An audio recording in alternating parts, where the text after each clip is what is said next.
بسم اللہ الرحمن الرحیم۔ اللہم صلی علی محمد و اطرتہ بعدد کل معلوم لک۔ السلام علیکم ناظرین، مجھے سید ابرار ابو الحسن کہتے ہیں اور سیرت النبی صلی اللہ علیہ وسلم کی 5ویں نشست میں آپ سب کو خوش آمدید۔ پچھلی نشست میں آپ نے سنا کہ غار حرا کے اندر رسول اللہ صلی اللہ علیہ وسلم کو نبوت و رسالت کس طرح سے نوازی جاتی رہی اور آپ نے کس طرح سے گوشہ تنہائی اختیار کر لیا۔ جب آپ صلی اللہ علیہ وآلہ وسلم کی عمر مبارک 40 برس ہو گئی اور یہی سن کمال ہے اور کہا جاتا ہے کہ یہی پیغمبروں کی نبوت کی عمر ہے، تو زندگی کے افق کے پار سے آثار نبوت چمکنا اور جگمگانا شروع ہوئے۔ یہ آثار خواب تھے۔ آپ صلی اللہ علیہ وآلہ وسلم جو خواب بھی دیکھتے وہ سپیدہ صبح کی طرح نمودار ہوتا۔ اس حالت پر 6 ماہ کا عرصہ گزر گیا، جو مدت نبوت کا 46واں حصہ ہے اور کل مدت نبوت 23 برس ہے۔ اس کے بعد جب حرا میں خلوت نشینی کا 3را سال آیا تو اللہ تعالیٰ نے چاہا کہ روئے زمین کے باشندوں پر اس کی رحمت کا فیضان ہو، چنانچہ اللہ تعالیٰ نے آپ صلی اللہ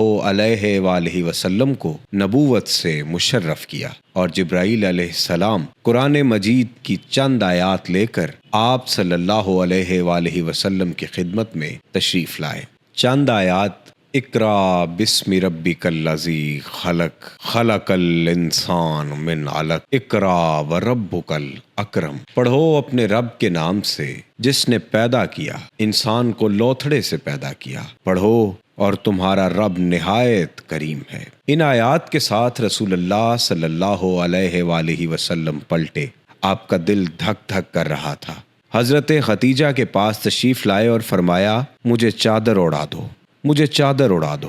انہوں نے آپ صلی اللہ علیہ وآلہ وسلم کو چادر اڑا دی، یہاں تک کہ خوف جاتا رہا۔ اس کے بعد آپ نے حضرت خدیجہ کو واقعے کی اطلاع دیتے ہوئے فرمایا، یہ مجھے کیا ہو گیا ہے؟ مجھے تو اپنی جان کا ڈر لگتا ہے۔ حضرت خدیجہ نے کہا، قطعاً نہیں، باخدا آپ کو اللہ تعالیٰ رسوا نہ کرے گا۔ آپ صلہ رحمی کرتے ہیں، درد مندوں کا بوجھ اٹھاتے ہیں، تہی دستوں کا بندوبست کرتے ہیں، مہمان کی میزبانی کرتے ہیں اور حق کے مصائب پر اعانت کرتے ہیں۔ اس کے بعد حضرت خدیجہ آپ کو اپنے چچیرے بھائی ورقہ بن نوفل بن اسد بن عبد العزیٰ کے پاس لے گئیں۔ ورقہ دور جاہلیت میں عیسائی ہو گئے تھے اور عبرانی لکھنا جانتے تھے، چنانچہ عبرانی زبان میں حسب توفیق الہی انجیل لکھتے تھے۔ اس وقت بہت بوڑھے اور نابینا ہو چکے تھے۔ ان سے حضرت خدیجہ نے کہا، بھائی جان، آپ اپنے بھتیجے کی بات سنیں۔ ورقہ نے کہا، بھتیجے تم کیا دیکھتے ہو؟ رسول اللہ صلی اللہ علیہ وآلہ وسلم نے جو کچھ دیکھا تھا بیان فرما دیا۔ اس پر ورقہ نے آپ سے کہا، یہ تو وہی ناموس ہے جسے اللہ نے موسیٰ پر نازل کیا تھا۔ کاش میں اس وقت توانا ہوتا، کاش میں اس وقت زندہ ہوتا جب آپ کی قوم آپ کو نکال دے گی۔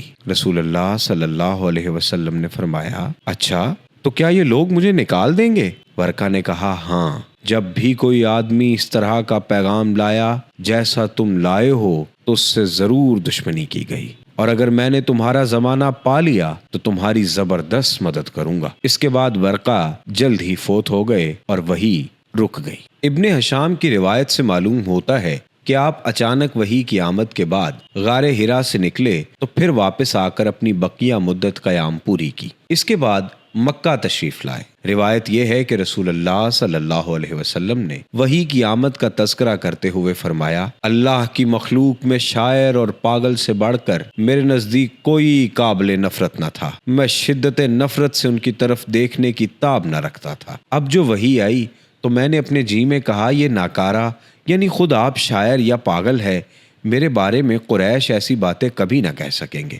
میں پہاڑ کی چوٹی پر جا رہا ہوں، وہاں سے اپنے آپ کو نیچے لڑکا دوں گا اور اپنا خاتمہ کر لوں گا اور ہمیشہ کے لیے راحت پا جاؤں گا۔ آپ فرماتے ہیں کہ میں یہی سوچ کر نکلا۔ جب بیچ پہاڑ پر پہنچا تو آسمان سے ایک آواز سنائی دی، اے محمد صلی اللہ علیہ وآلہ وسلم، تم اللہ کے رسول ہو اور میں جبریل ہوں۔ آپ کہتے ہیں کہ میں نے آسمان کی طرف اپنا سر اٹھایا، دیکھا تو جبریل ایک آدمی کی شکل میں افق کے اندر پاؤں جمائے کھڑا تھا اور کہہ رہا ہے، اے محمد صلی اللہ علیہ وسلم، تم اللہ کے رسول ہو اور میں جبریل ہوں۔ آپ فرماتے ہیں کہ میں وہیں ٹھہر کر جبریل کو دیکھنے لگا اور اس شغل نے مجھے میرے ارادے سے غافل کر دیا۔ اب میں نہ آگے جا رہا تھا نہ پیچھے، البتہ اپنا چہرہ آسمان کے افق میں گھما رہا تھا، اور اس کے جس گوشے پر بھی میری نظر پڑتی تھی جبریل اسی طرح دکھائی دیتے تھے۔ میں مسلسل کھڑا رہا، نہ آگے بڑھ رہا تھا نہ پیچھے، یہاں تک کہ خدیجہ نے میری تلاش میں اپنا قاصد بھیجا اور وہ مکہ تک جا کر پلٹ آئے، لیکن میں اپنی جگہ پر کھڑا رہا۔ پھر جبریل چلے گئے اور میں بھی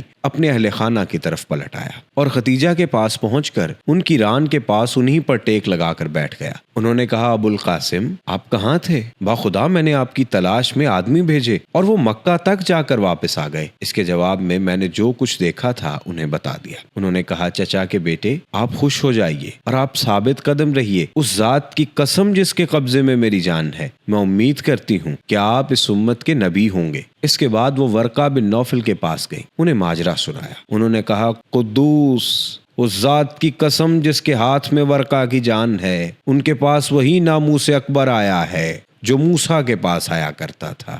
یہ اس امت کے نبی ہیں، ان سے کہو ثابت قدم رہیں۔ اس کے بعد حضرت خدیجہ نے واپس آ کر آپ کو ورقہ کی بات بتائی۔ پھر جب رسول اللہ صلی اللہ علیہ وآلہ وسلم نے ہرا میں اپنا قیام پورا کر لیا اور مکہ تشریف لائے تو آپ سے ورقہ نے ملاقات کی اور آپ کی زبانی تفصیلات سن کر کہا، اس ذات کی قسم جس کے ہاتھ میں میری جان ہے، آپ اس امت کے نبی ہیں، آپ کے پاس وہی ناموس اکبر آیا ہے جو موسیٰ کے پاس آیا تھا۔ اس کے بعد وحی کی بندش کا معاملہ شروع ہوا۔ وحی کی اس بندش کے کچھ عرصے بعد رسول اللہ صلی اللہ علیہ وآلہ وسلم غمگین رہے اور آپ پر حیرت اور استجاب طاری رہا۔ چنانچہ روایت ہے کہ وحی بند ہو گئی، جس سے رسول اللہ صلی اللہ علیہ وسلم اس قدر غمگین ہوئے کہ کئی بار بلند و بالا پہاڑ کی چوٹیوں پر تشریف لے گئے، وہاں سے لڑک جائیں، لیکن جب کسی پہاڑ کی چوٹی پر پہنچتے کہ اپنے آپ کو لڑکا لیں تو حضرت جبریل نمودار ہوتے اور فرماتے، اے محمد، آپ اللہ کے رسول برحق ہیں، اور اس کی وجہ سے آپ کا اضطراب تھم جاتا، نفس کو قرار آ جاتا اور آپ واپس آ جاتے۔ پھر جب آپ پر وحی کی بندش طول پکڑ جاتی تو آپ پھر اسی جیسے کام کے لیے نکلتے، لیکن جب پہاڑ کی چوٹی پر پہنچتے تو حضرت جبریل نمودار ہو کر پھر وہی بات دہراتے۔ ناظرین، آج کی اس نشست سے فی الحال اتنا ہی۔ اپنے میزبان سید ابرار ابو الحسن کو اجازت دیجیے۔ اللہ حافظ و ناصر۔